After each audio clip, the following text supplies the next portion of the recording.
דברים שרציתי לומר ואינם נעמים לי, המילים שבחרתי אינם.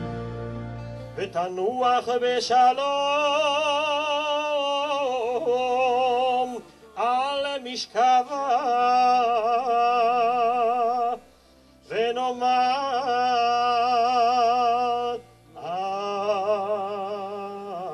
אמן. כל הדרכים שרציתי ללכת הלכתי, בדרכים שהלכתי טעיתי ודאי לא פעם אחת, ועצבות מהלה כל שמחה, כל שמחה ששמחתי, כמו ביקשתי דבר שעבד.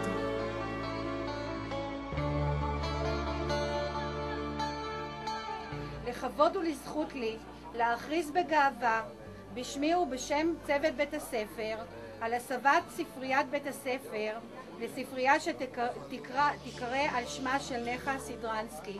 אני חונכת במעמד מכובד זה את הספרייה על שמה ולמען הדורות הבאים.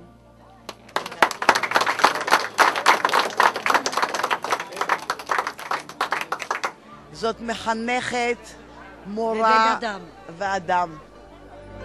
המורה נחה היא דוגמה מוחשית לדמות שעל דגל קורות חייה נחרט המונח נתינה. שחלמתי והם מקיצים בידיי, שבריהם בעיניי נשטפים מפניי בדמעה. אני מקווה שהפעילות של נחה שהונחלה בלבבות של כולנו תביא ותגרום לכך שעוד הרבה מאוד אנשים טובים ילכו לתחום הקשה הזה, לתחום החינוך. מורה נחה היא מורת דרך לכל החיים.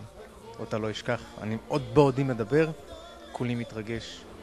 אין מה להוסיף. מורה נחה היא מורה. נחה היא לא רק מורה, לא רק מחנכת, היא מוסד של תרבות, חינוך, והמוסד הזה ימשיך להוביל אותנו כאן בעיר לדורות רבים, ואני מאוד שמח שהרחוב הסמוך שבית הספר רמז הוא על שם רמז אמנם, אבל מהיום לצידו יהיה רחוב המורה נחה שהוא יסמל את בית הספר רמז, שהיא יסדה אותו, היא יצרה אותו, והדרך שבה נלמדת עד היום בבית הספר זאת דרכה של המוסד שנקרא נחה. יהי זכרה ברוך ונזכור אותה לעד.